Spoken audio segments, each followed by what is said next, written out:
setiap hari kita memproduksi sampah, menumpuk dan terus menumpuk sampah.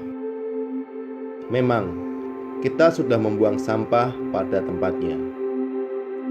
Tapi, tahukah kamu bahwa apa yang kita lakukan hanyalah memindah sampah dari tangan kita ke tempat lain?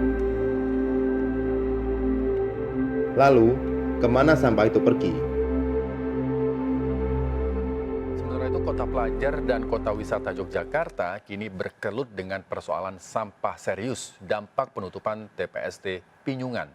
Tumpukan sampah menggunung di beberapa sudut kota, trotoar, jalan utama, hingga kawasan wisata alun-alun selatan. Lalu solusi apa untuk menangani darurat sampah Jogja? Berikut liputan Rizkia Anissa. Terlihat di sepanjang jalan ada tumpukan-tumpukan sampah, baik itu dari sampah rumah tangga, sampah organik maupun anorganik. Bau menyengat dan pemandangan tak sedap. Kita lihat bersama di setiap sudut kota Yogyakarta. Banyaknya berita tentang fenomena sampah di Jogja yang turut kita rasakan dampaknya di lingkungan kita. Membuat kita sadar akan banyaknya sampah di jalanan maupun lingkungan tempat kita tinggal. Lalu bagaimana cara kita sebagai masyarakat agar dapat sadar pentingnya mengolah dan mengelola sampah mulai dari skala yang paling kecil. Di sini teman saya akan menjelaskan bagaimana cara mengolah sampah dalam skala rumah tangga. Seperti yang kita ketahui bersama, sampah terbagi menjadi dua bagian, sampah anorganik dan organik. Sedangkan untuk pengolahannya sendiri, terdapat beberapa jenis teknik pengolahan. Untuk lebih lengkapnya, saksikan video berikut ini.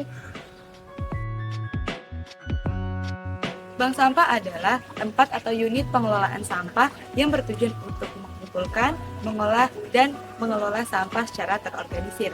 Di bank sampah, masyarakat dapat menukarkan sampah yang sudah dipilah dengan nilai ekonomis seperti uang atau barang-barang lainnya. Hal ini bertujuan untuk mengurangi jumlah sampah yang masuk ke tempat pembuangan akhir atau TPA, serta meningkatkan kesadaran akan pentingnya daur ulang dan pengelolaan sampah kepada lingkungan. Berikutnya adalah bak sampah, yang merupakan teknik pengolahan sampah organik, terutama yang berasal dari sampah rumah tangga, seperti sisa tanaman dan sisa makanan. Dalam pembuatan bak sampah sendiri terdapat beberapa hal yang perlu diperhatikan. Yang pertama merupakan lokasi penempatan bak sampah, yaitu diutamakan berada di luar ruangan mengingat sampah organik menghasilkan bau yang tidak sedap. Selain itu juga kelembapan dalam bak sampah ini perlu diperhatikan karena proses dekomposisi memerlukan kelembapan dalam pembuatan pupuk organiknya nanti. Selain itu, perlu diperhatikan juga setidaknya 1 bulan sekali, isi dari bak sampah ini harus diaduk untuk meratakan mikroorganisme di dalamnya. Nantinya terdapat 2 jenis pupuk yang dapat dipanen dari bak sampah ini. Yang pertama pupuk cair yang berasal dari cairan selama proses dekomposasi. Kemudian juga ada pupuk organik kering yang berasal dari sampah organik itu sendiri. Biopori. Biopori adalah salah satu langkah, salah satu tips juga untuk menghemat dan menggunakan lahan untuk keperluan rumah tangga, seperti membuang sampah yang basah dan menggunakannya kembali sebagai kompos dan pupuk. Bentuknya seperti ini, pipa dengan lubang yang banyak. Fungsi lubang tersebut adalah untuk menguraikan apabila ada cacing juga yang ingin ikut menguraikan sampah-sampah tersebut.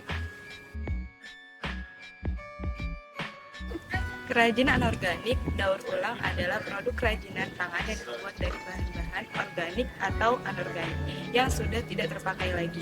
Contohnya termasuk botol plastik yang diubah menjadi hiasan berupa vas bunga, kertas bekas yang dijadikan karya seni, atau kaleng bekas yang diubah menjadi lampu hias. Praktik ini mendukung upaya pengurangan sampah dan mempromosikan siklus hidup barang yang lebih berkelanjutan.